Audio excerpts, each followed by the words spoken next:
It's about the restoration of our republic. We want to educate, encourage, enable the power. We stand for integrity, honesty, self-reliance, self-defense, and most importantly, no compromise on our foundational principles. This is America's Voice Now. Find America's Voice Now on Facebook and at americasvoicenow.org. Here's Michael Evans.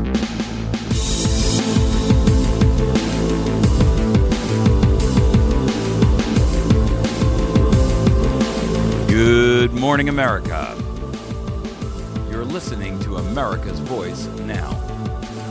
My name is Michael Evans, and I will be your host this morning. We've got a few different topics we're going to cover, but our top stories are Lois, Lerner, and the IRS. In addition to that, we've got a tyranny alert we're going to talk to you about with the FEC, that's the Federal Election Committee or Commission. And they are gearing themselves up to be the new free speech police.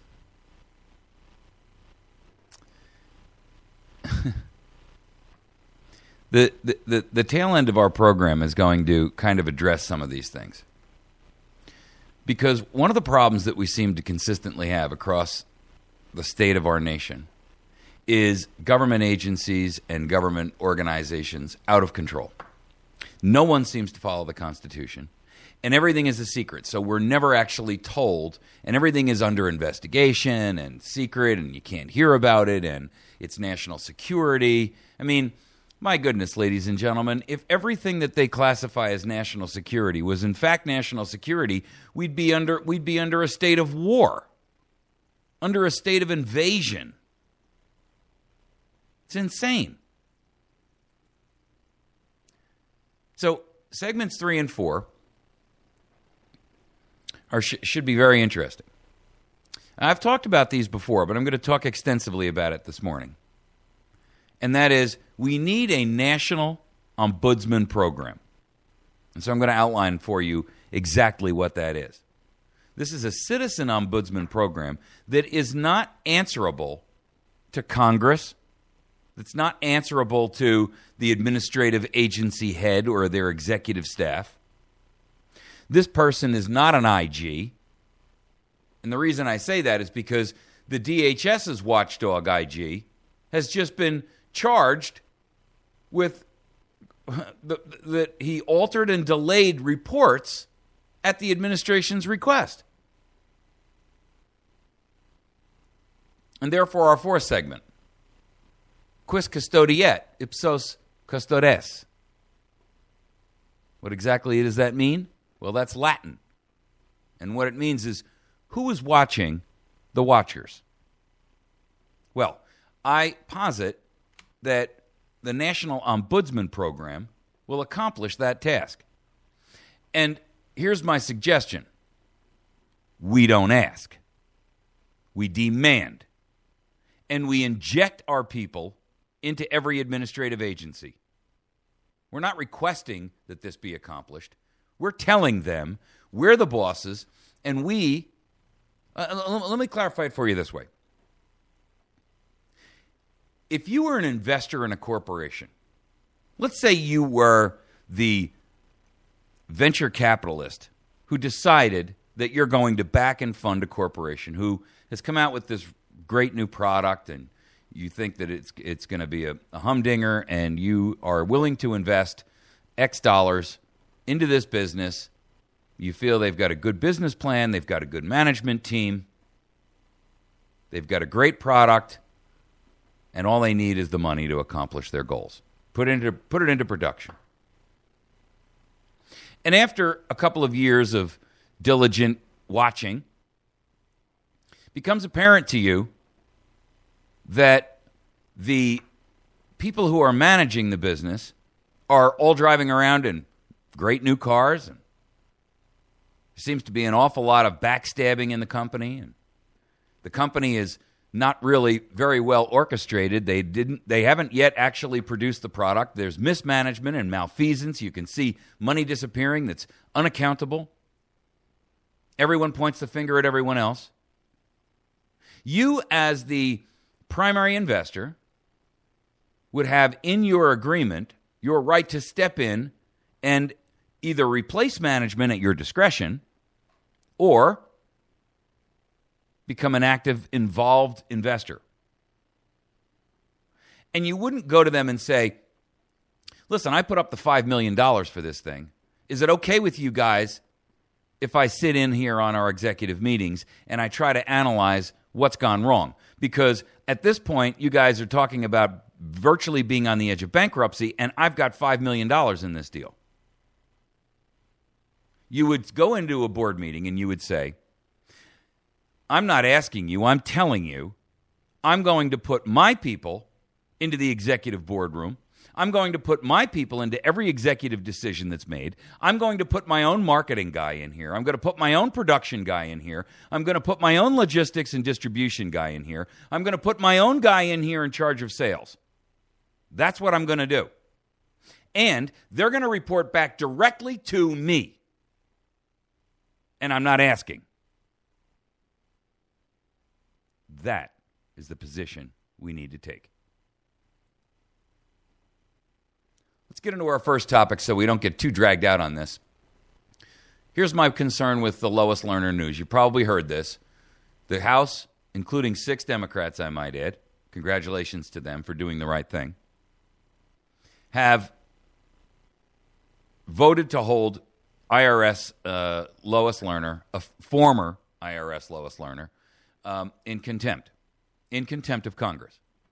Now, just so you understand the process of this, here's where the rubber meets the road, and here's why it matters not. When they hold her in contempt, the next step is for them to file an indictment. And this is what the media probably won't tell you, but this is how it works. The next step is an indictment. And that indictment is generally handled by the attorney general the attorney, district attorney for the U.S. attorney, I should say, in the district in which the crime has occurred, right? Which is D.C. Here's the problem. The guy who is the assistant attorney general, he's a toady of the DOJ. And he works and reports directly to Eric Holder. Now, for the record, we've seen his past performance, and that was when Eric Holder was found guilty or charged by Congress for criminal and civil contempt of Congress for failing to produce documentation related to Fast and Furious, which we still have not seen to this day. Now, under that indictment, that should give the attorney the opportunity, the U.S. attorney, the opportunity to take that individual and place them in incarceration until such time as they're either willing to talk and come forward and testify as they've been ordered, or in the case of Eric Holder, turn over the documentation. Now, he's already testified, but he hasn't given over the documentation. So his contempt is not for failing to testify. His contempt is for failing to produce that which he's been ordered to produce under a subpoena. So while they've held her in contempt on a vote of 231 to 187, and by the way, for the record, Nancy Pelosi went to a fundraiser instead of voting, just so you know. The problem is that at this stage in the game, I'm not sure that we're actually going to get any traction here, because the Department of Justice is the organization that is required to now, the ball's in their court. They have to make the next move. And if past performance is any judgment of future performance, we can see that this is going to go nowhere. Now, in addition to that, turns out that the original demand that the lists that the IRS had compiled as a result of their investigations into the Tea Party organizations that were applying for 501c4s, what they were doing was asking for lists of the donors to these various organizations. And the whole point of a 501c4 is that you don't have to publish your donor list. And the reason for that is so that they cannot be later targeted or reviled or whatever. There can be no pushback against them at a later date. The IRS, in seeking their or in their questionnaires for these people that were seeking 501c4 status, were ordered to turn over their donor lists, which mysteriously and suspiciously appeared in the hands of a lot of Democratic operatives, Democratic Party operatives, almost immediately right after. They were published and all kinds of things. Well, they were ordered to destroy those lists, and they didn't. They did not destroy all the donor lists, and a check of those lists at the request of one of the committees has turned up that they audited 10% of those donors. Now, for the record, just so you understand, only less than 1% of Americans across the board are audited. Less than 1%. So when you're talking about 10% being audited, we're not just, we're talking magnitudes of difference here. So that is confirmational proof, empirical proof, that the IRS was in fact doing exactly what they've been accused of doing. Now, I've classified this as acting as a weapon of mass destruction, and they are. And anyone who would deny that at this point is either hopelessly bound to ideology. And by the way, y'all who listen to this program on a routine basis, you know that my statements to this in this regard would be the same if this was a Republican administration versus a Democratic one. I hold no party allegiance or alliance to any point. In fact, both parties, and I've stated it effusively and repeatedly, both parties have utterly, totally, and devastatingly betrayed us. And both parties should be, frankly, outlawed. Outlawed. Eliminated. Barred from using those titles. They're both ideologues. They have the same goal, your enslavement. They just approach it from different perspectives. The Democrats would like to do it perhaps slightly more subtly, but the Republicans are just as bad. These are the folks that gave us the National Defense Authorization Act, the Patriot Act. I mean, these are the people that have given us limitations on our free speech. These are the people who have given us the drone strike capabilities against American citizens, indefinite detention of American citizens on American soil. The Republicans. It wasn't the Democrats, folks.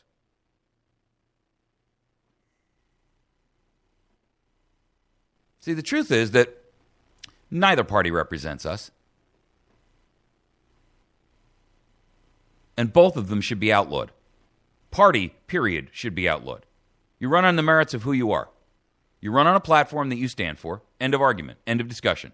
The party system, the duopoly party we've had in the party system we've had in the United States has lasted for 150 years. And look what it's given us. Is it valuable to us? Absolutely not. Does it provide any value to the American population? No. What it is a smokescreen to give people a feeling of belonging. It's the impression, the illusion, the delusion that you actually have some say in where your life is headed. The party elites of both parties have a stranglehold on the political game in the nation. And there's absolutely nothing that you as an individual can do to change that. If you don't disagree with the party, then you line right up along with all the other mindless, numbed individuals who just, vote on name recognition. If you do disagree with the party, you still don't have a choice. I mean, a monopoly is a monopoly. And a monopoly is no less a monopoly because there are two companies or two organizations that are sharing the marketplace, colluding in an antitrust format against you. I mean, look, would you say that if all cell phone business and all telephone business had to go through either AT&T or Verizon, and that no other company was allowed to provide phone services, that was a monopoly? Of course you would. Now, if you found out that the law said you can't have a monopoly, however, every loophole was created in the law to allow only Verizon and only AT&T to be in the phone business, whether landline or cell, you would say, well, it may not officially be a monopoly, but it's a de facto monopoly. Now, there is the illusion that you can be a libertarian. There is the illusion that you can be a candidate of the Green Party or a candidate of even the Socialist Party. But independent parties are the Constitution Party. Independent parties, traditionally in the United States, earn no greater than about 2 or 3% of the vote. Ladies and gentlemen, collusion is collusion, and proof is the results.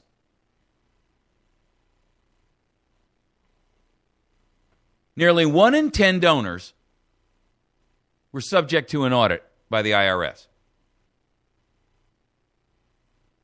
I got to tell you, when we talk about things like the IRS and Lois Lerner and Benghazi and all of these other scandals that are out there, and we're going to talk about another gigantic one in a moment, the FEC, Tyranny, Federal Election Commission.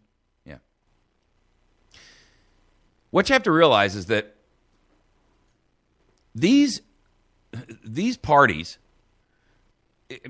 play a form of kabuki theater that is destined and designed to give you the impression and the feeling that someone's fighting on your side. But they're only fighting on your side as long as there's something in it for them. And that's the problem. That's not a representative Republican form of government. It's not.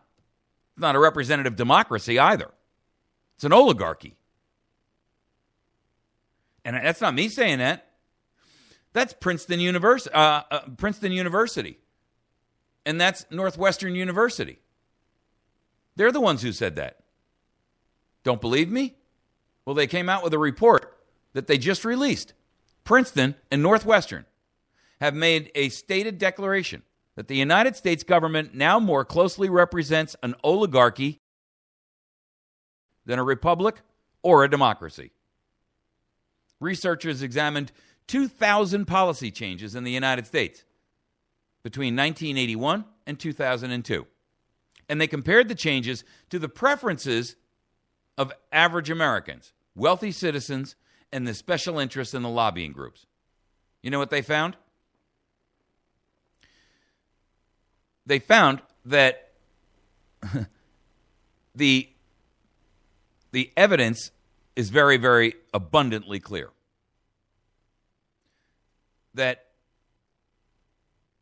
the policies are instituted in such a way that you as an individual have virtually no say in what goes on. That the strong might makes right in this case.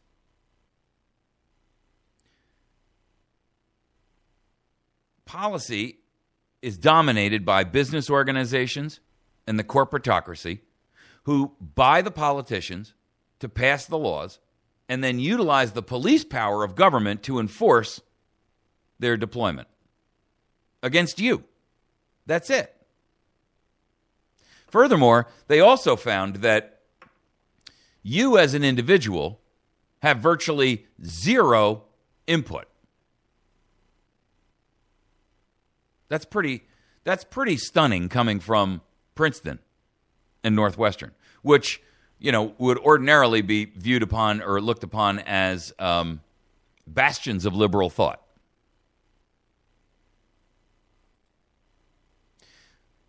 What we have is an oligarchy run amok, and the IRS and the EPA and the BLM and the Department of the Interior, all of these organizations are directly working to ensure one thing, and that is your silence, your acquiescence to enslavement, and they'll do whatever it takes to accomplish that goal. Do I believe that Lois Lerner will actually be held accountable? I don't. And I think you're going to watch and see over a period of time, any moves that are made against Lois Lerner will be undermined initially from the gate. And the reason why is because the truth is they don't really want to punish her. She's one of them. And when I say them, I mean both the Democrat and Republican parties. She is a political insider, a political elite, a statist. And they are all in that same genre. They can pass, theatrical votes. They can hold hearings. They can shout and yell and pull their hair out and, do it all on camera. But it bears no substance if at the end of the day no one's punished. How many times have we seen these heads of agencies, but no one's ever punished? Ever. No one gets fired. No one goes to prison. There's never a perp walk. Never. Ever, ever, ever. I mean, they caught a guy the other day who spends 2 to 6 hours of every day of his workday watching porn at the EPA. That's what he does all day long, and we're paying for it. And he's not the first one. There was a case that broke a year or two ago, about a whole group of people in the SEC, Securities and Exchange Commission. I mean, I think it was 6 or 8 of them. And these people, this one guy had so much porn downloaded, he ran out of hard drive space, and he was backing it up and storing it on extra hard drives and DVDs. I mean, mountains of it. He had a credenza full of it. That's what he does all day. He's sitting there masturbating on your money. He's not accomplishing his task. He's not accomplishing his mandates, his goals. You got to be kidding me. That's the government that we've chosen? Meanwhile, you're not allowed to speak out. You're silenced. Well, we're going to talk about that in just a moment, because the FEC chair, the chairman of the FEC, the Federal Election Committee, is warning that conservative media is facing regulatory limitations and regulations just like PACs, political action committees. And I got to tell you, ladies and gentlemen, if this is allowed to happen, then this isn't a spark in the powder room in the magazine. This is a flaming torch. And I'm going to tell you, short of trying to collect our weapons, nothing will lead this nation into a civil war faster than this. It's going to cause a revolt that the United States has not seen since 1860. And 1776 before that. We're going to take a quick break. When we return, we're going to tackle this topic. Tyranny alert. The FEC. Is it to be the new free speech police? You can communicate with me directly at mike@americasvoicenow.org. mike@americasvoicenow.org. We'll be right back.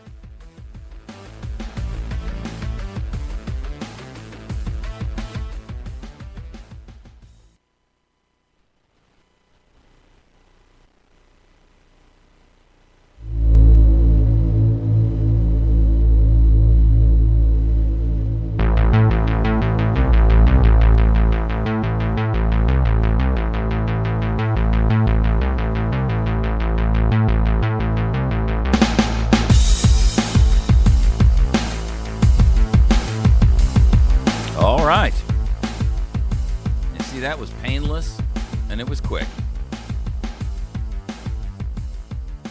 You can just call me the dentist of radio. I promise this won't hurt a bit. You just feel a little pinprick. Commercials are a necessary evil in radio, because radio is the only medium to you that is actually still free. You know why radio is the heart of free speech in the country? When every other media outlet and format for media is owned by six major corporations. There's actually about 8, but 6 majors. And by the way, Time Warner and AOL are about to merge, and I'm not AOL, Time Warner and Comcast are about to merge, knocking that down from 6 to 5. And by the way, both parties, as I spoke about earlier, are dead silent on this issue. Nobody wants to touch it. They're all willing to allow it to happen. Just goes to prove that it'll be 5 companies that are in charge of indoctrination of you, not 6, and it will only take another couple of months before that's accomplished. The FCC is not stopping it, even though they have an obligation to. And again, a monopoly of 5 is no more beneficial to you than a monopoly of 1, especially if they're all colluding. And don't make any mistake and think News Corp is not part of that, the parent company of Wall Street Journal and Fox Business and Fox News and all the rest of that. Make no mistakes about it, ladies and gentlemen. They are mainstream media. I know they couch themselves as something other than that, but don't be fooled. I'm not throwing everybody under the bus in Fox News. I'm just saying that there's a lot of stuff they won't talk to you about because they're told not to talk to you about it. Hello? Now, the Federal Election Commission has warned publicly, he's whistleblowing, ladies and gentlemen, that the conservative media, and he specifically mentions Drudge Report and Sean Hannity's program, they face regulation. Government officials reacting to the growing voice of conservative news outlets, especially on the internet, are angling to curtail the media's exemption from federal election laws governing political organizations, a potentially chilling intervention that the chairman of the FEC is vowing to fight. Now, for the record, Chairman Goodman, Lee Goodman, he's currently the chairman. Let me tell you how the FEC works. There are 6 members. They have to, and their rules are amazing. First of all, the chairman and the vice chairman cannot be from the same political party.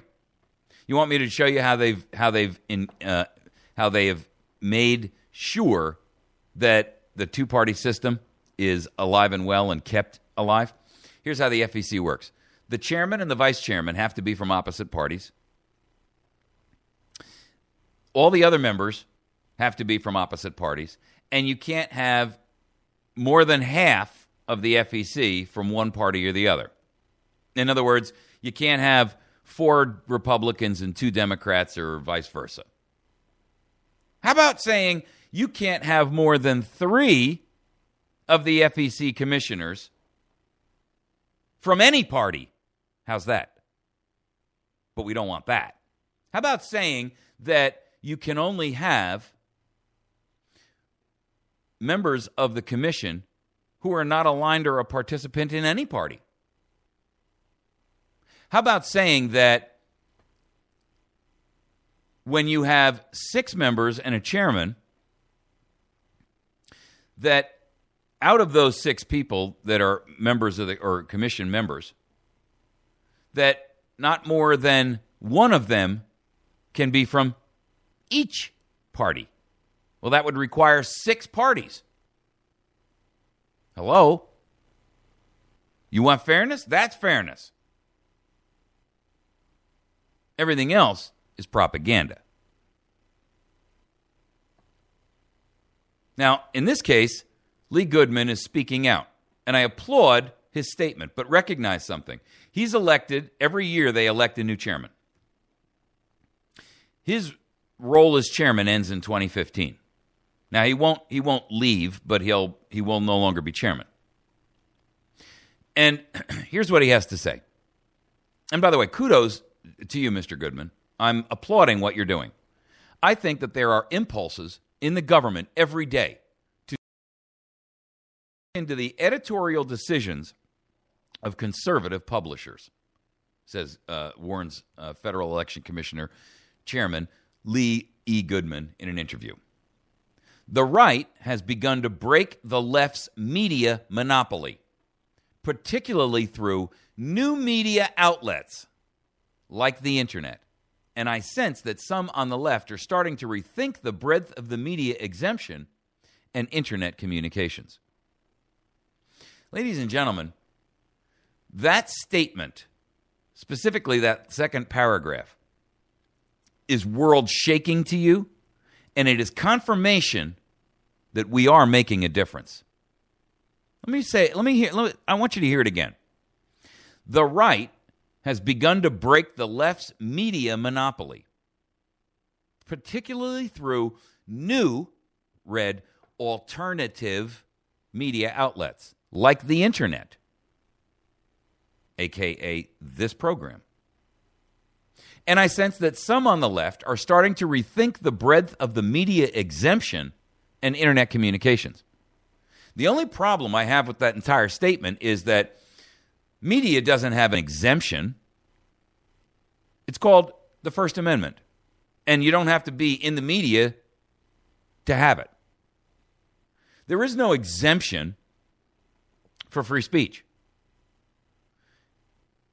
There is no exemption for you being able to speak your mind, address, redress, and expose what's wrong with your government. I know that I tread daily on very dangerous ground. I know that my words will one day be used against me, to harm me, because I say what needs to be said. And I'm unwilling to be silent in the face of tyranny. I know that for all intents and purposes, I'm standing in an enclosure with hungry tigers, completely surrounded. And I'm defenseless. And I realize that at some point, it's likely that this program will be used to injure me personally. Perhaps physically, perhaps legally, perhaps financially. I don't know. I mean, I already know that it has been in many ways, financially and professionally and other ways. Obligation, because you see, I don't really have an alternative here. I'm not a 20-something. I'm not even a 30-something. I'm not even a 40-something. And I have only one duty and one obligation for the remainder of my natural life. And that is to make sure that I hand on the torch of liberty and freedom to those who have come after me. That's my only duty. I didn't serve my country in the military. I do construe and consider what I do now serving my nation. Because I got to tell you, while I may not be under physical fire of bullets yet, and I emphasize the word yet, I have to tell you that I've no doubt in my mind that I am in grave danger.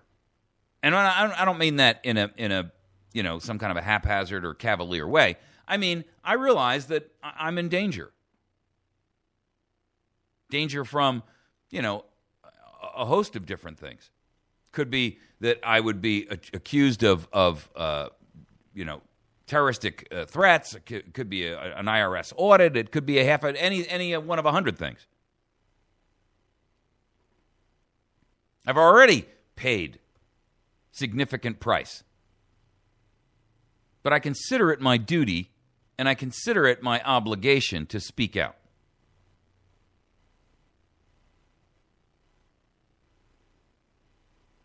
I intend to be the new media outlet. Not solely, I'm not giving myself false crowns here, but I'm a part of something that these people are desperate to get under control. The article, which is in the Washington Examiner, by the way, and there will be a link to it posted in this YouTube video. Just look in the comments or the description section. I don't know why I always have trouble with that. Look in the description section. There'll be a link to these articles. There's two of them, actually. Both of them from the Washington Examiner. Noting the success of sites like the Drudge Report, Goodman said that protecting conservative media, especially those on the internet, quote, matters to me because I see the future going to the democratization of media largely through the internet. They can compete with the big boys now. And I have seen storm clouds that the second you start to regulate them, the way he words that, it doesn't make total sense. They can compete with the big boys now, and I have seen storm clouds that the second you start to regulate them, period. I don't understand what he meant by that, but you get the gist. There is at least the possibility, or indeed proclivity, for selective enforcement. So we need to keep the media free and the internet free. All media has long benefited from an exemption from FEC rules. No, media has always benefited from the natural and God-given right of free speech. The creation of the FEC does not override your right to free speech, whether you're in the media or not. The article says, all media has long benefited from an exemption from FEC rules, thereby allowing outlets to pick favorites in elections and to promote them without any limits or disclosure requirements like political action committees. But Goodman cites several examples where the FEC has considered regulating conservative media, including Sean Hannity's radio show and Citizen United's movie division. Those efforts to lift the media exemption died in split votes at the politically evenly divided board, often with Democrats being the ones seeking the regulation. Liberals over the years have also pushed for a change in the Federal Communications Commission's fairness doctrine to cut off conservative voices. And retired Supreme Court Justice John Paul Stevens has recently delighted Democrats with a proposed constitutional amendment that some say could force the media to stop endorsing candidates or promoting issues. Quote, the picking and choosing has started to occur, says Chairman Goodman. There are some in this building that think we can actually regulate media, added Goodman, a Republican, whose chairmanship lasts through until the end of December. And if that occurs, says Goodman, quote, then I am concerned about disparate treatment of conservative media. Truth be told, I want conservative media to have the same exemption as all other media. Well, let's understand something. You see, the worst enemy we have to our liberty and freedom and our First Amendment right and our Fourth Amendment, Fifth Amendment, Second Amendment, Eighth, 10th, is actually these people who believe that they can regulate away your right. Now, I don't want to, accuse Chairman Goodman of that, because I don't know that that's what he meant. But the implication is that someone in the FEC has that right, which is basely wrong. There was a Washington Examiner, which I will also include in the description section of this YouTube video. Freedom of speech in the press took 2 steps forward and 1 back today, on Tuesday. This was published on May 7th. The good news came from Wisconsin, where U.S. District Court Judge Rudolph Randa put an end to the infamous John Doe investigation unleashed last year by vengeful Democrats against the political activist Eric O'Keefe, the Wisconsin chapter of Club for Growth, and 28 other conservative political groups. Led by Milwaukee County Attorney John Chisholm, Special Prosecutor Francis Schmitz, and 3 others, the defendants used police state tactics to gather evidence of alleged campaign finance crime and slapped a gag order on O'Keefe and the other targets to prevent them from telling anybody but their lawyers about what was happening. The crime that O'Keefe and the others were alleged to have committed was taking positions shared by Governor Scott Walker during his 2012 recall election campaign, and creating issue ads that advocated those positions to voters. The Democrats claimed that those ads constituted illegal campaign coordination under Wisconsin law. In a ringing 26-page opinion, Judge Randa disagreed, stating that the Democrats were improperly, quote, rendering the plaintiffs a subcommittee of the Friends of Scott Walker and requiring that money spent on such speech be reported as an in-kind campaign contribution. This interpretation is simply wrong, added Randa. He also went on to state that had the Democrats succeeded in the case, it would mean that, quote, any individual or group engaging in any kind of coordination with a candidate or a campaign would risk forfeiting their right to engage in political speech.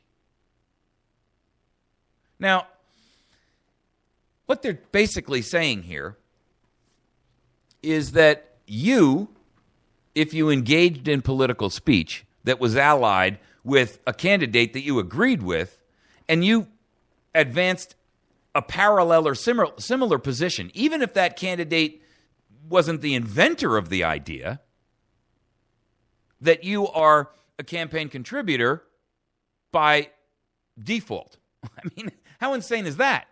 So what you're saying is that only the politician can have the idea and no one else can support it because that would amount to an illegal campaign contribution? Ladies and gentlemen, how insane is that? So if you agree, does that make everyone who agrees with the pastor in the pulpit? I mean, where does that end? And who will be the person who makes the decisions to enforce this? You see, like all laws passed now, everything is subjective to discretion. And anytime the word discretion comes in, you can substitute it for tyranny. Or substitute the word discretion with tyranny. Because discretion means that law is no longer objective. It's no longer cast that it applies to all. It only applies to whomever is the target of that person, that individual who owns the discretion, their venom, whether that be on the left or the right.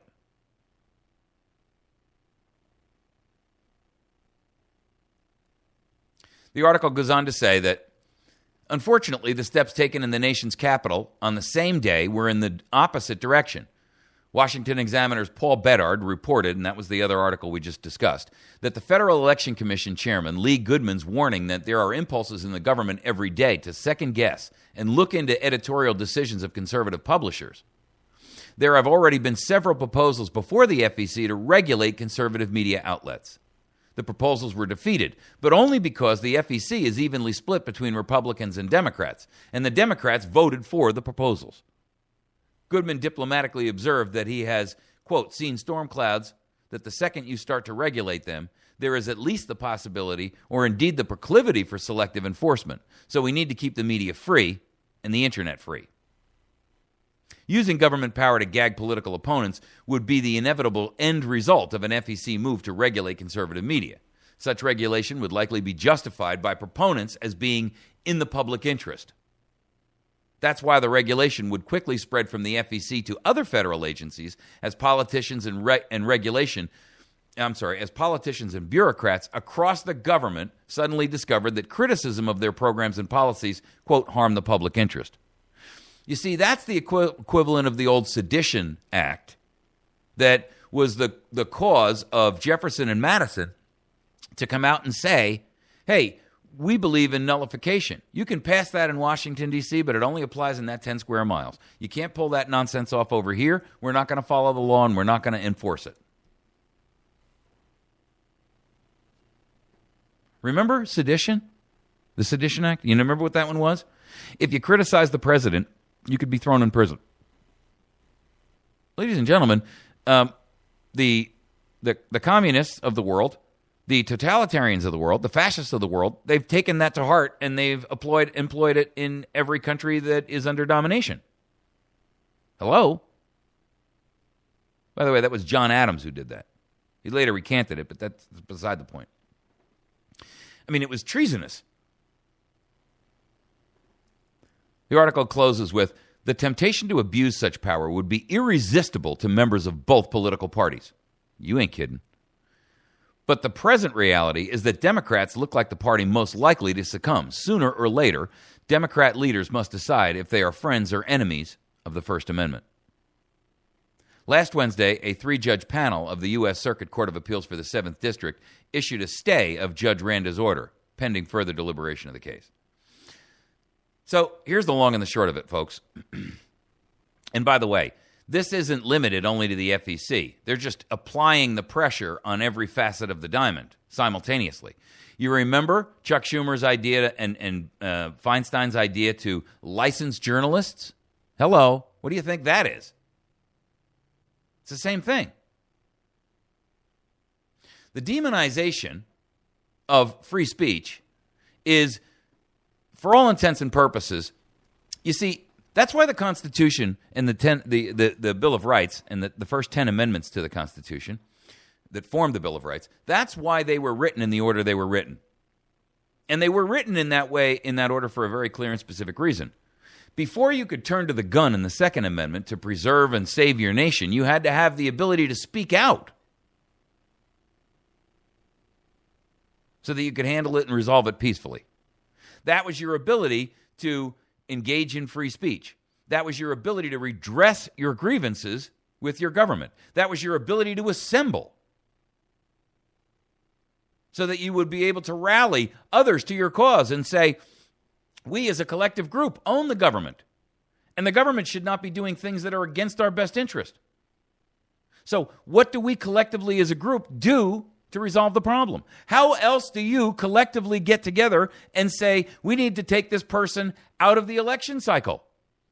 If you don't have free speech and you cannot assemble and you cannot redress your grievances with your government that way, then you must resort to the Second Amendment. That was the whole premise. That's why they were in the order they're in. Everyone wants to assemble and resolve a situation peacefully. You do that with the First Amendment.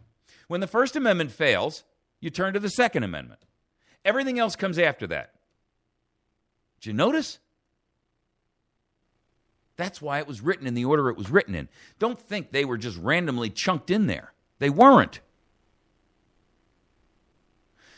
Have you noticed that your right to not incriminate yourself in the Fifth Amendment comes after the Fourth Amendment, your right to preserve your privacy and to not be searched and seized and your goods seized without a warrant? Have you noticed that the Sixth Amendment right that guarantees you a trial by a jury is after the Fifth Amendment that says you can't be forced to incriminate yourself at the point of a gun? Have you noticed that the Eighth Amendment against cruel and unusual punishment follows the Sixth because it's already assumed that you've legally had a jury trial? Get it? And then the wrapper for the whole thing, the umbrella for the whole thing, is the 10th Amendment that says whatever we haven't addressed in these 9 previous Bills of Rights, those rights are left to the states and or the people. Folks, it was a complete package, and it cannot be segmented, separated, isolated, chopped up, compartmentalized. You can't do any of those things with it. It's one package.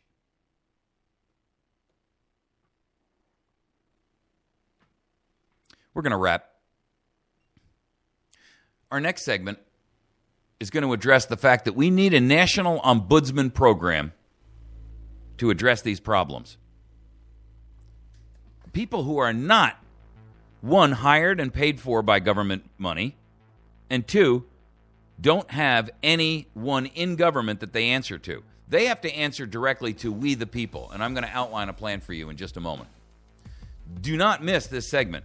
And when you get this, if you're watching this on video or you're listening to it on a podcast, it is imperative that you share this with everyone. Let's get this as a movement moving forward. I don't have to be the head of it, but let's make sure that we're instituting accountability right. Email me at mike@americasvoicenow.org. That's mike@americasvoicenow.org.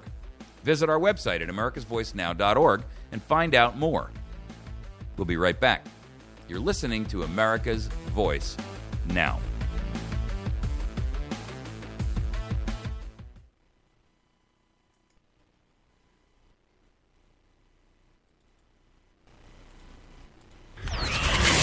It's about the restoration of our republic. We want to educate, encourage, enable the power.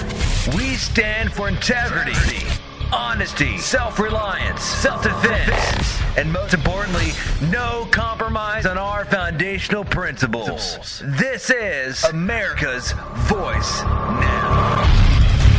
Find America's Voice Now on Facebook and at americasvoicenow.org. Here's Michael Evans.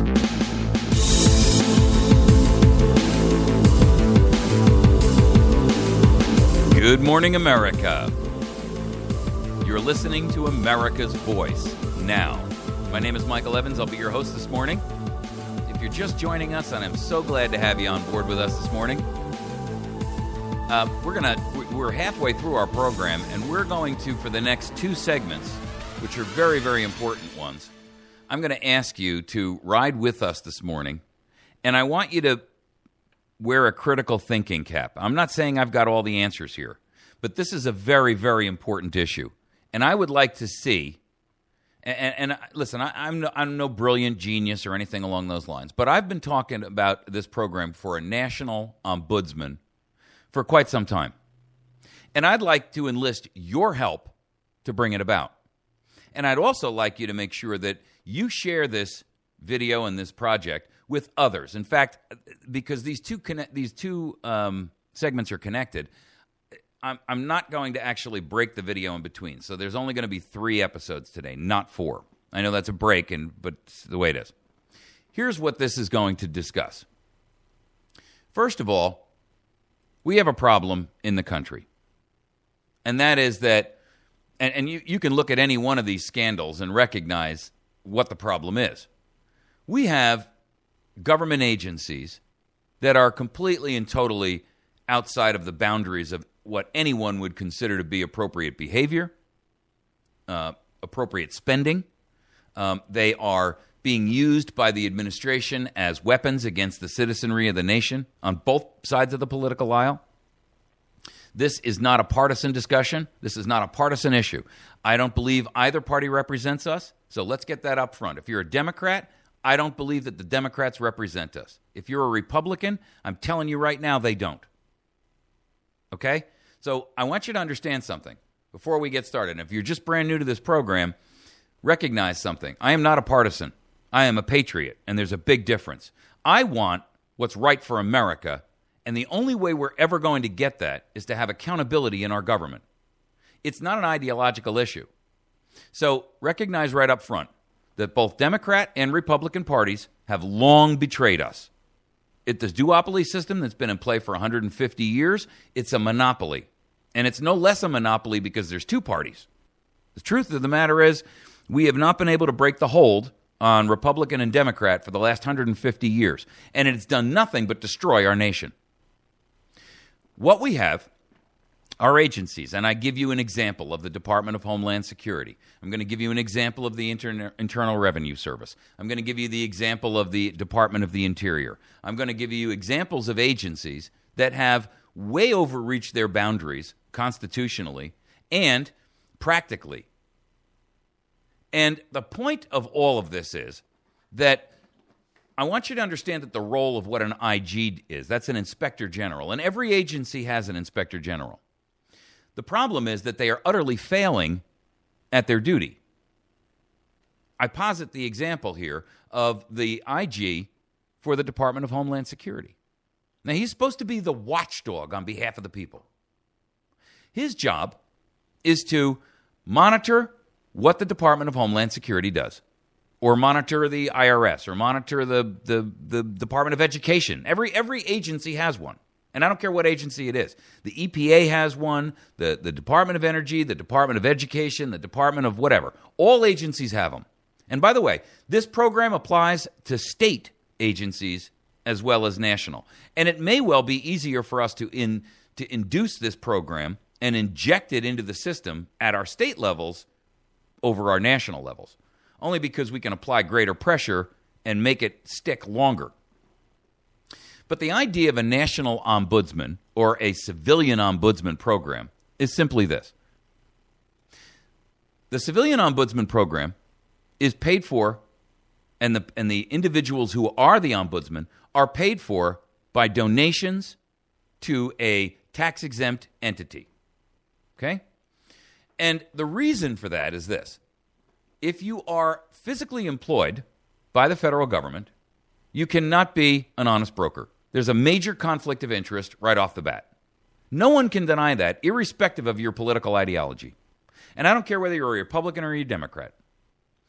If you cannot be objective, and if you cannot be honest because you have a conflict of interest, or you are afraid to expose the problem, the corruption, because your political career has been threatened, or because you're physically been threatened, or your livelihood has been threatened, then you're not an objective ombudsman on the behalf of the people.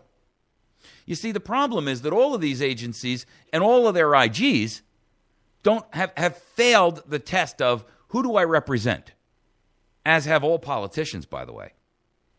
They don't represent you. They haven't represented you in a very, very long time. And I don't care what side of the fence you're sitting on politically, you can't stand there and intellectually, honestly state that anyone represents us anymore.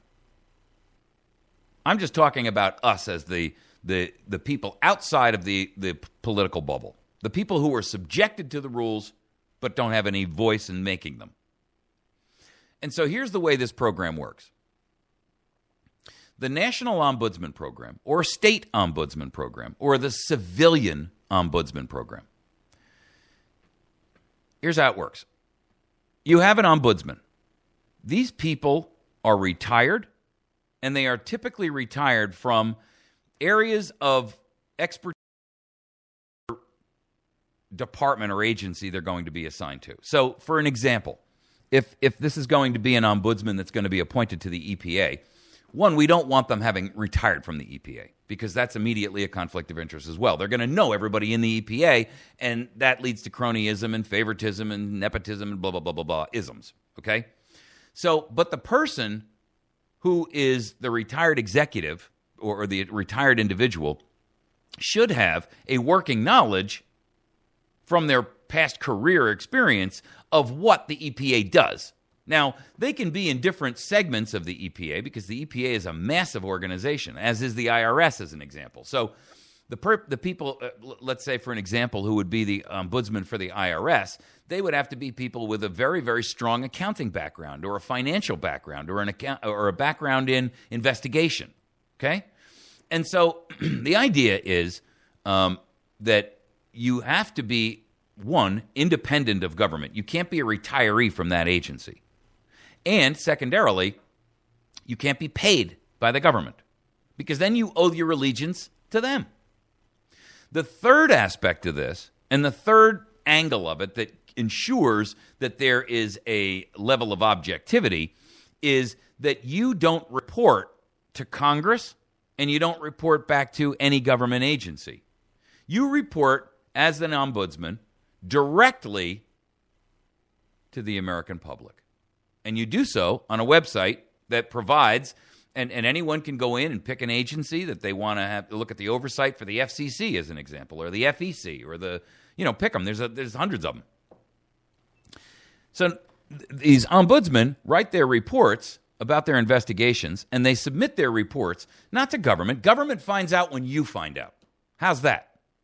And to ensure that they are effective, they have absolute 100% clearance. So there is no limitation on what they can see, where they can go, what they can do. Okay? The idea, now, and I get that there's going to be general questions that will be raised that says, well, wait a minute, how do you employ that? How do you resolve that problem? When you're talking about things that are national security secrets, right? Who's going to be the ombudsman against the CIA or the NSA? By the way, if we had an NSA ombudsman, a civilian ombudsman in the NSA, do you think this would have happened? Do you think that we would all be subjected to an NSA-sponsored personal tracking device issued to you by the NSA? Really? I don't care what side of the political fence you sit on. There's something wrong with the fact that you don't have privacy in your communications. End of argument. Makes no difference. I don't even care if you're apolitical. There's something wrong with the fact that you cannot have private communications without someone looking up your skirt. An ombudsman who represents the general populace would have come out a long time ago and said, the FISA court is a rubber stamp organization. And I'm not just talking here, by the way, about agencies. I'm talking about the courts as well. One of the problems that we have in the courts is judges who are operating under a conflict of interest. I talked about this the other day, but I'll explain it in greater detail in a future episode, where you have judges who are ruling on cases. These are civil cases, not criminal cases. Where, in one example, the judge was ruling on a case involving Johnson & Johnson, where there was a $20 million settlement to the plaintiff, and the judge holds $100,000 worth of stock in Johnson & Johnson. Hello? How can anyone in good conscience agree that that is an acceptable practice? The judge knows better. In fact, a first-year pre-law student knows that that is illegal, unethical, immoral, and unconstitutional. So, the premise behind this idea is simply this. Every agency and the Ombudsman group is funded by donations. This is something I would donate to. I don't want it to be a taxation issue, because if it's generated by tax dollars, then the government can say we control the money. It has to be done by citizens who benefit. Think of it like your subscription to honesty. How's that? Are you willing to pay a subscription fee for honesty in your government? I would be. And I guarantee you that you know what you're going to see? The long-term value of that subscription will pay you back in spades. And here's how. Just imagine if you had a civilian ombudsman who could come out and say, the fraud in this agency is just unbelievable. They could cut their budget by 35% and not skip a beat. Think of Medicaid, Medicare. Think of Social Security. Think of the IRS paying bonuses to people who haven't even paid their taxes. I mean, come on, people. Think of people who are using credit cards that say federal government Visa, and they don't pay it back. No one's ever charged. No one's ever required to pay it back. It's all just gets swept up underneath the rug. The taxpayer cost alone, the reduction you would see in your taxes and in our overall federal budget, and our state budgets for that matter, would more than compensate you back for the amount of money that you donate.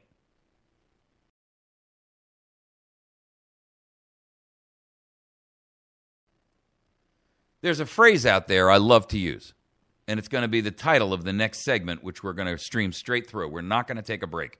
We're going to take a quick commercial break, but I'm not going to stop the video stream. Normally, these are 25-minute segments. This is going to be the full 2 segments, okay?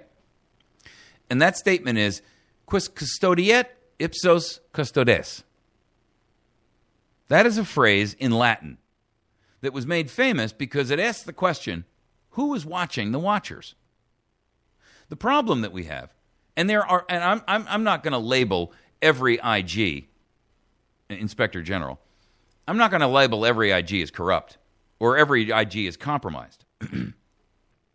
But I am going to say that they are not effective. And that makes all the difference in the world. In other words, you could have the best of intentions as an IG. But if you're hamstrung, if your hands are tied, if you go to Congress with the secret that you're trying to expose, and Congress does nothing about it, then what good are you? And I don't mean to hurt your feelings if you're an IG listening to this. What I do mean to say is that the reason that you're ineffective is because the other pawns in the game are never going to let you make that move. In the case here of this probe by the Senate the Senate Oversight Panel, the Department of Homeland Security's watchdog was so cozy with people in the DHS, he was altering reports. And what was the price he was getting paid to do that? A better job.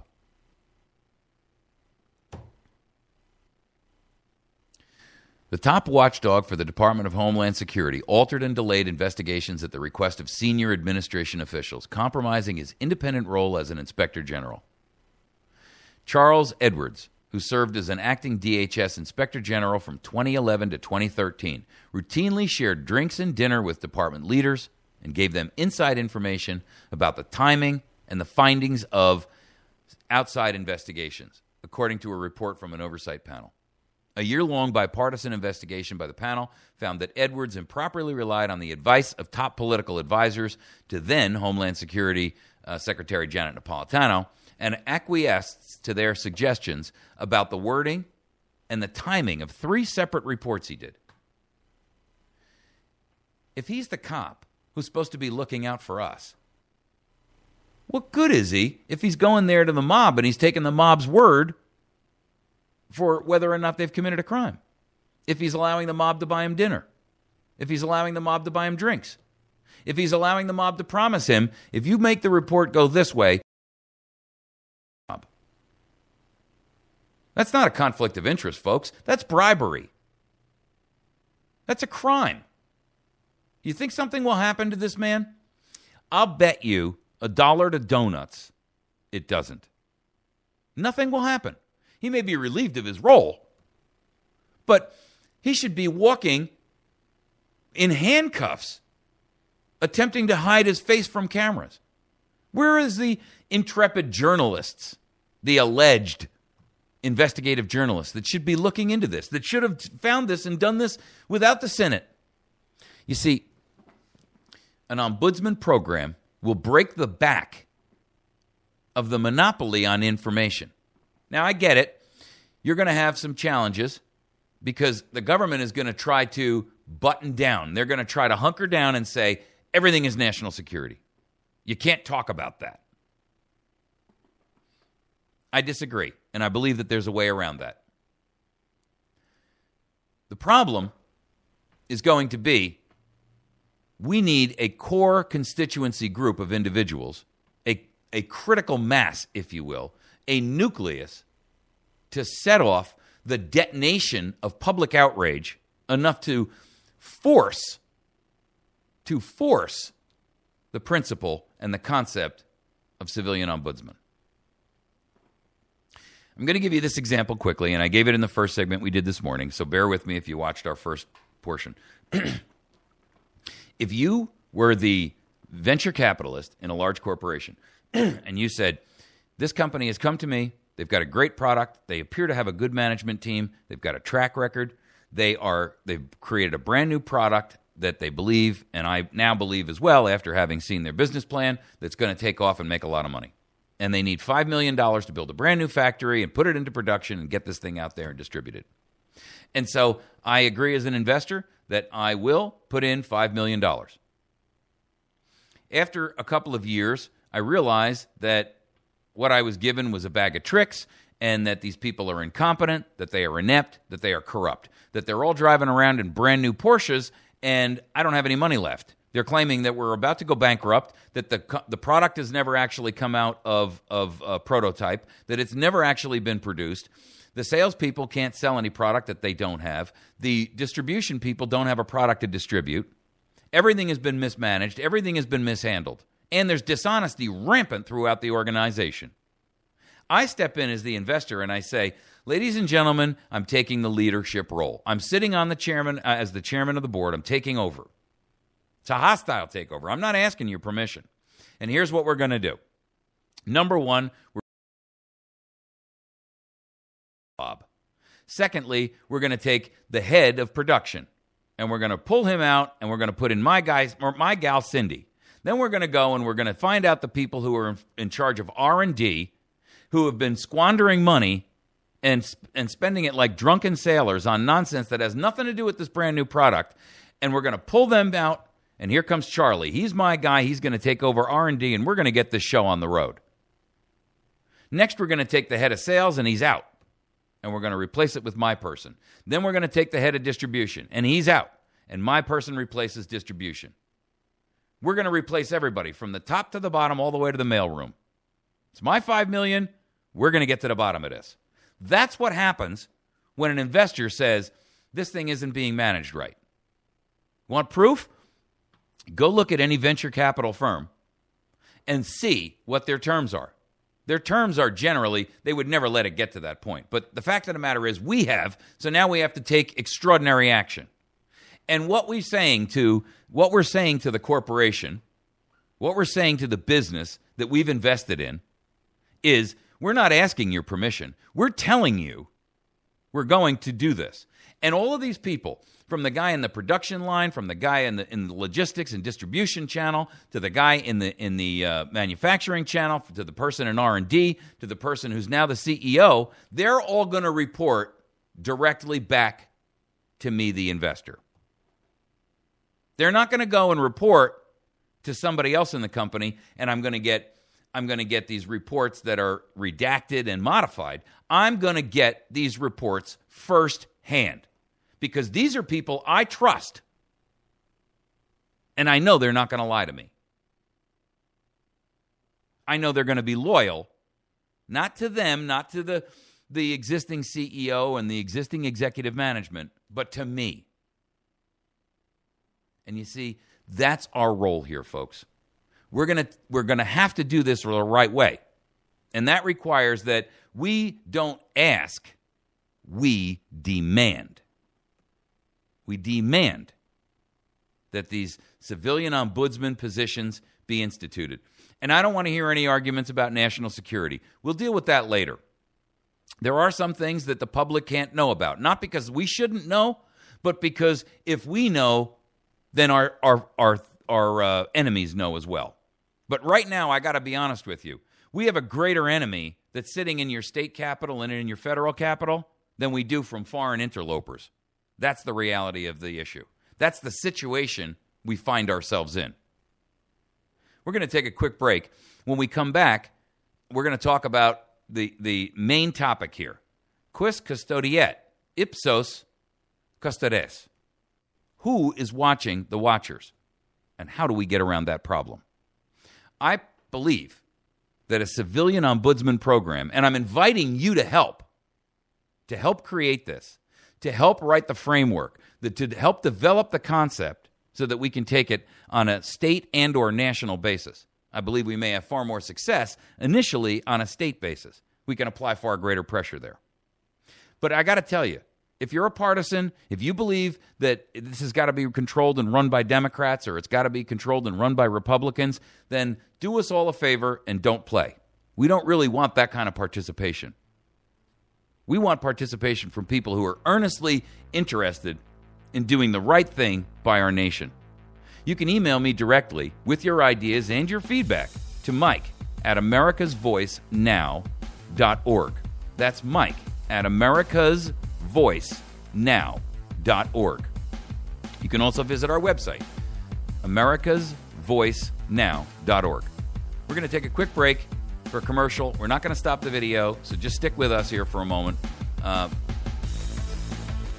We'll be right back, and then we can address the second issue of who is actually watching the watchers. What does an IG do, and how do we get around that? Hang on.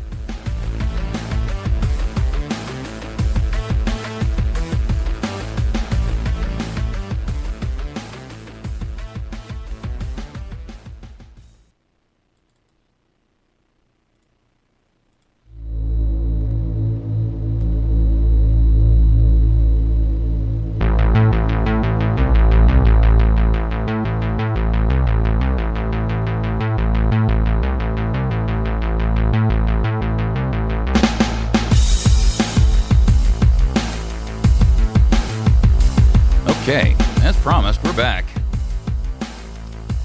You know, this ombudsman program is one which, granted, has a lot of merit, but I also realize that it's going to take a lot of effort from those of us who would seek accountability. I'm going to give you an example. and I don't want to cast any aspersions on anyone here. But the ombudsman or the IG, which is the government-funded ombudsman, right? They're supposed to be working on our behalf. But they're so hamstrung. And, I mean, I'm going to give you an example. Merriam-Webster, the iconic dictionary, right? Here's how they define the term ombudsman. A person, such as a government official or employee, and this is their definition, not mine, that's in brackets, right? It says a person, such as a government official or an employee, who investigates complaints and tries to deal with problems fairly. Now, the secondary definition is one that investigates, reports on, and helps settle complaints. The examples that they give are the insurance company's ombudsman was able to resolve the problem, or the town's ombudsman said he would look into the charges of corruption. Okay? The idea of an ombudsman is one that has long been in play, and the IG is an ombudsman. It's just another word for it. Inspector General, right? They're supposed to be able to have, because they're in a position of high authority, they have the clearance that's appropriate and necessary and so forth and so on. But what we have is case after case after case after case after case after case after case of IGs who have failed to do their job, either because they've been corrupted themselves or because they are exposing the corruption to the self-same people. I mean, they're reporting to the fox who's guarding the hen house that the foxes are eating the chickens.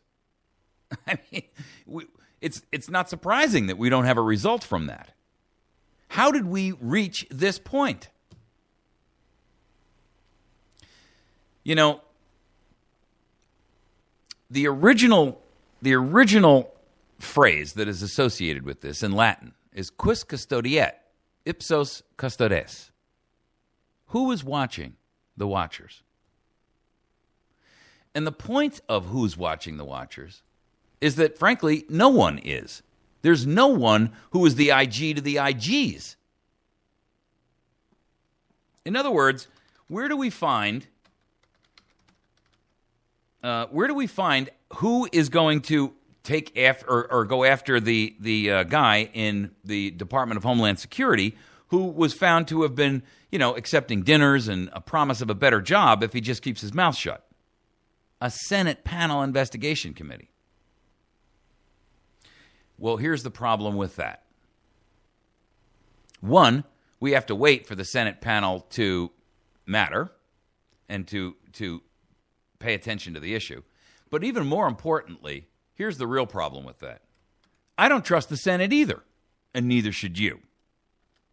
That's where the real problem lies. The problem lies in the sense that there's no one who we can actually physically, materially trust. I don't trust the Senate. It's as partisan as every agency that needs, in fact, the Senate needs an ombudsman.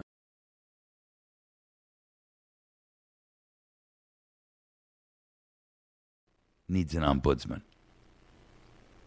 You wouldn't, as the investor, as I described to you earlier, the venture capitalist, you wouldn't say, this entire project is falling down and my $5 million is at risk, but I'm not going to inject someone into the company who can tell me what's going on in the highest echelon levels of the corporation. You don't watch just the mailroom, and you don't say, I'm just going to replace the guy in the distribution channel, because that's not where the problem lies. The problem lies all the way at the top. The product has actually never even come out of the prototype stage. You don't have distribution yet. What's the point of changing the guy in charge of distribution? There's no distribution to be had.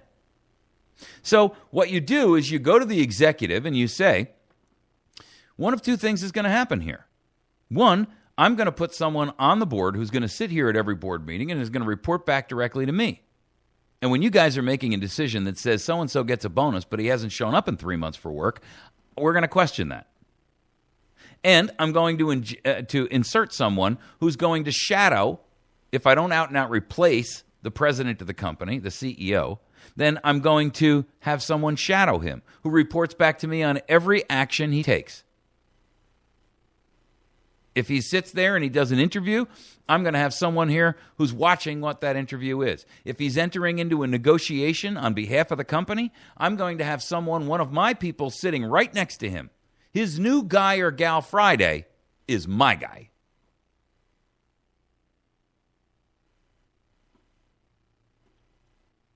Now, we've seen ombudsmen effectively work as IGs before. But I'm going to give you some examples of where they've failed. The IRS. I mean, ultimately, it was the IG who brought out the fact that they were doing this. But how did it get so far down the road that it was so out of control that we now know that 10% of all the people who were donors to those Tea Party organizations were audited, as opposed to the less than 1% on average? Ladies and gentlemen, you can't say that there's not something wrong with that picture. And why didn't the IG pick it up before? The next issue we can talk about is the Fast and Furious. Who's the IG in charge of the Department of Justice? Who's looking out for us when we've got Eric Holder, who has himself been found in contempt of Congress, and the legal process is when you are found in contempt of Congress, you are then indicted by the U.S. attorney in the district in which it's happened, which would have been Washington, D.C. Lois Lerner was just found guilty of, or was just voted to be held in contempt of Congress, just like Eric Holder, criminally and civilly, for failure to appear and testify. Eric Holder for failure to produce documentation. The next step is an indictment in the District of Washington, D.C. The problem is that the U.S. attorney works for the Department of Justice, and so he's never indicted Eric Holder, which is why Eric Holder is still walking around a free man and is not sitting in jail waiting until someone says, Eric, we're going to get you out of there. We're going to produce the documents. Lois Lerner is not going to go to jail. You watch and see. This U.S. attorney, who is a toady and a partner of Eric Holder's, he is going to make sure that they find every reason not to indict her. You watch and see. That's what will happen. The rest of this stuff that's going up on Capitol Hill is all theater, folks. We cannot trust that these agencies and nor Congress itself will monitor. Congress is just as corrupt as the agencies. Look at them. Look at them.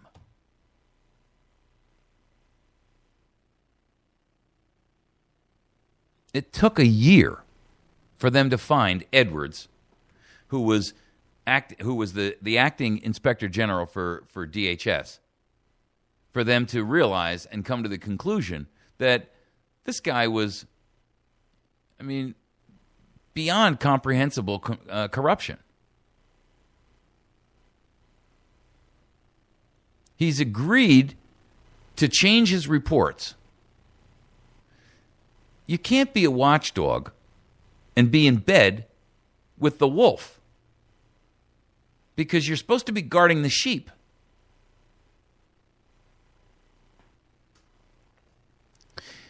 This article here in Washington Post, and Washington Post, by the way, is no great friend of conservatism, right? So, remember, folks, this is not a partisan issue. I know some of you may disagree with me on Eric Holder. I think Eric Holder is probably one of the most partisan ideologues in the nation. And I don't care if the guy was a Republican. If he was as dirty as he is, I would demand his ouster no matter what. Edwards' actions occurred while he was seeking President Obama's nomination to be the permanent inspector general overseeing DHS, who has a $39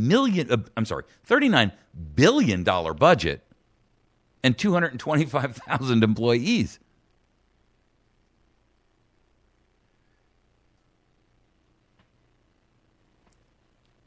Here's the statement from the head of the Oversight Committee. We found that Mr. Edwards was a compromised inspector general who was not exercising real oversight. Any report generated out of his office would be suspect. Now, Edwards had a 20-year federal career. He was a career employee. I mean, this is a guy who's never held a job outside of government. His expertise is in computer engineering. And he resigned his office 3 days before he was scheduled to appear before the Senate committee to explain himself. That's pretty... And nothing will happen. So here's the problem. The solution to this is that we create a national civilian and a state civilian ombudsman program. Do you think the EPA, and the EPA has ombudsman or IGs, and yet the heads of EPA were using private email accounts? They've been, and arguably the science that they're using is commissioned to accomplish their abuse of the Clean Water Act and the Clean Air Act. They're trying to, utilize those two actions to take over land all over the nation, private land, or have access to control over it. Folks, please don't think that this matters whether you sit on one side of the fence or the other. That's wrong. Private property and your ability to do with it as you choose is one of the basic foundational hallmarks of a free nation.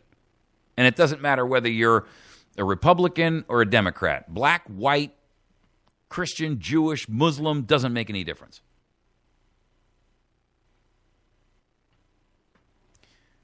The only way that we can beat the Princeton and Northwestern University report that declares that the federal government has now become an oligarchy and we are no longer in control. They call it a corporatocracy. That's their words, not mine. Is to put people in place who will be able to report directly back to us and say, this is not going to fly. So here's what I'm proposing, and I want your help. I want your feedback. I want you to help me design this thing, one, so that it's foolproof, and two, answer some questions that are clearly going to be difficult.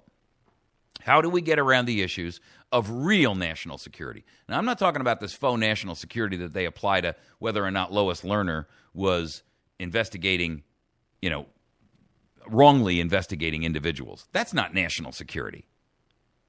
No Al-Qaeda terrorist really gives a whoop one way or the other whether or not Lois Lerner was investigating this person or that person.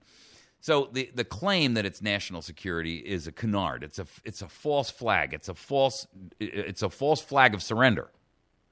What we do need is the ability to say and have a national ombudsman who can say, all right, I get it when we're talking about agencies that truly have national security implications that there's a limit to what they can expose publicly.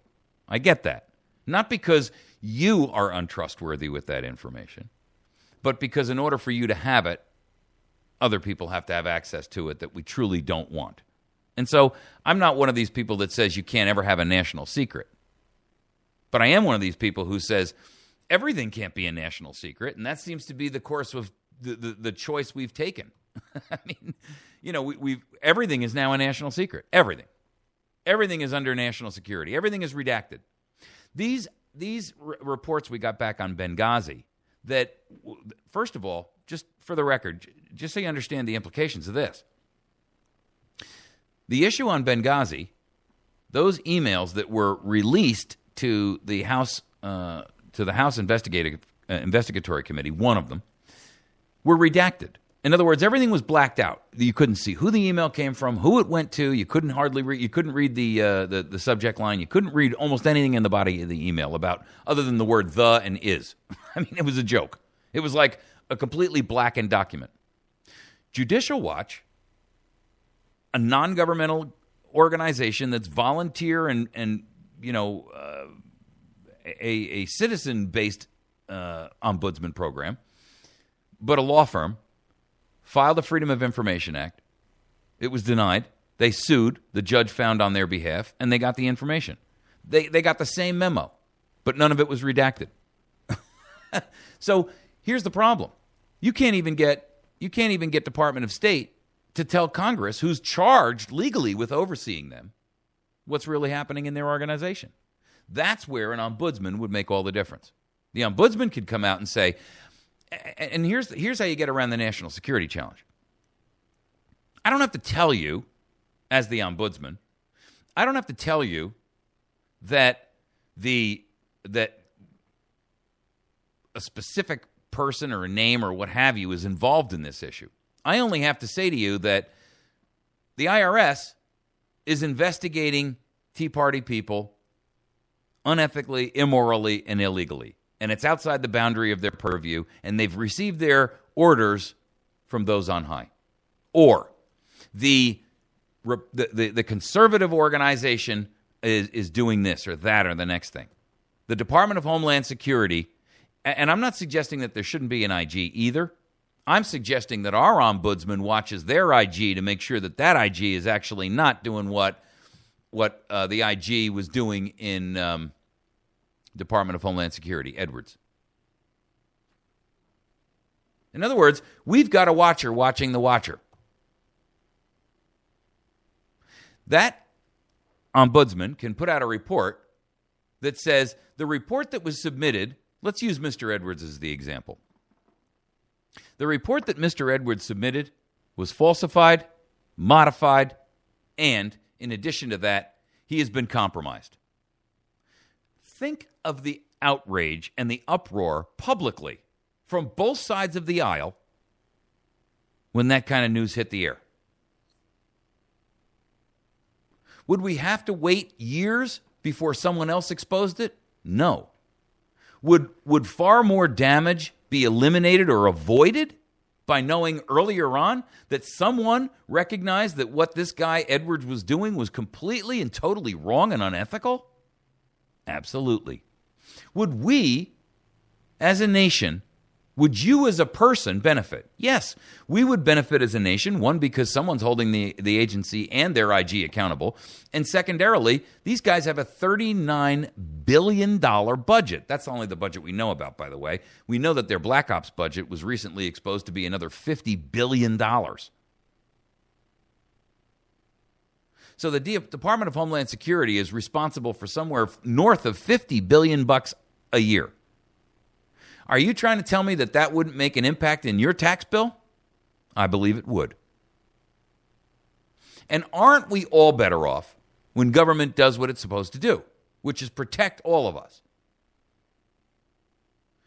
The problem that we have is that ideology is so deeply ingrained in people.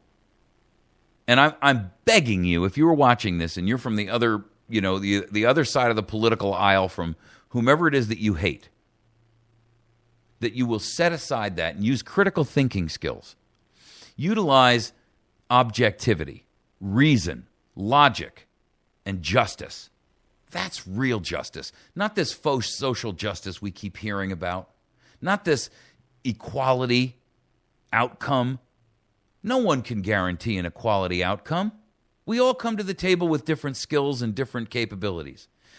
It's all a chimera to keep us divided. Here is one issue.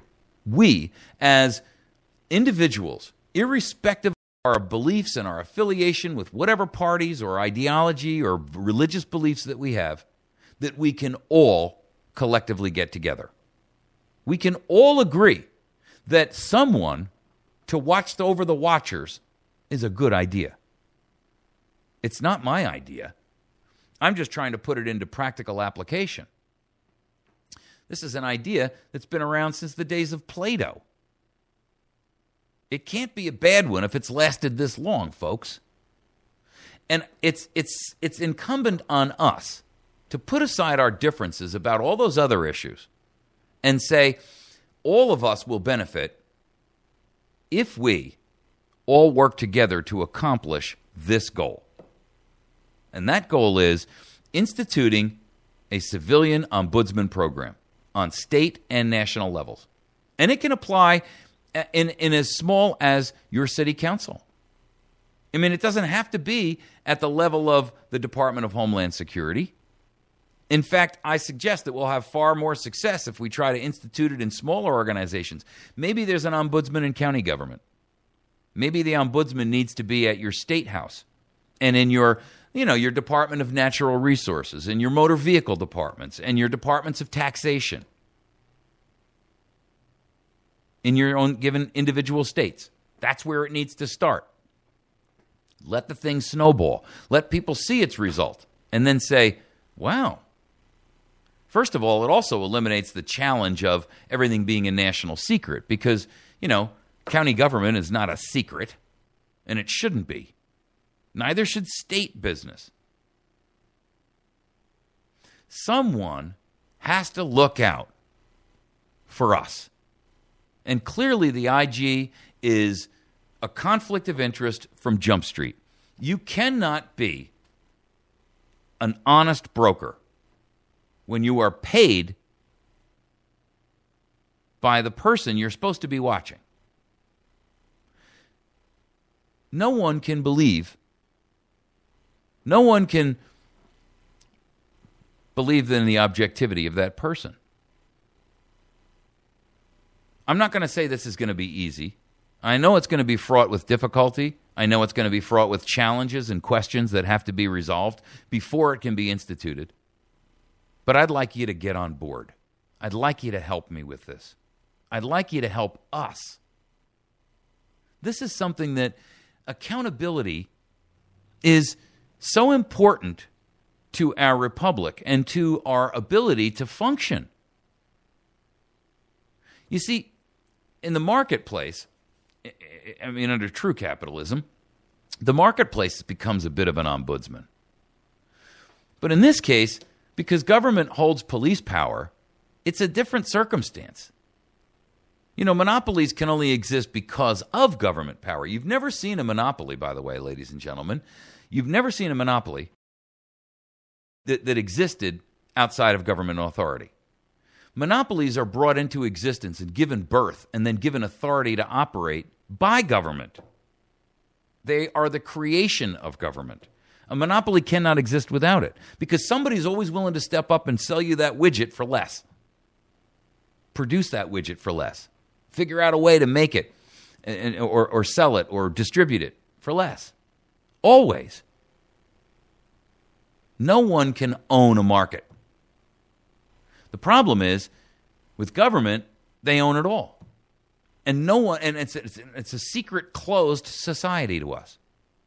And yet we're all subjected to the decisions and the policies that are made and put in place. If you're a person who sits on the fence politically, normally, I don't want to choose a party one way or the other. In fact, if you're one of those people that says, I really don't even pay attention or follow politics, you can do this and not follow politics. How cool is that? You can still maintain your separation from the political angst, the political morass, the tar pit of politics. Because in this case, you're not actually engaging in politics. You're engaging in the oversight of those who are engaged in politics. You're engaged only to the extent that you're making sure that they're an honest broker on our behalf. And I think that's a win-win situation. Please communicate with me and email me if you think you've got some ideas on this. I'll set up a roundtable discussion. I'll set up a Google discussion where we can all jump on and review the concepts, or Google Hangout, where everybody can participate. But I need the feedback from you to tell me you're willing to participate and do it. You're willing to help me. Mike at americasvoicenow.org. Mike at americasvoicenow.org. I'd really appreciate your help on this. I think we can make a significant difference and have a significant impact with this concept. God bless. Have a great day. You've been watching and listening to America's Voice Now. See you tomorrow morning.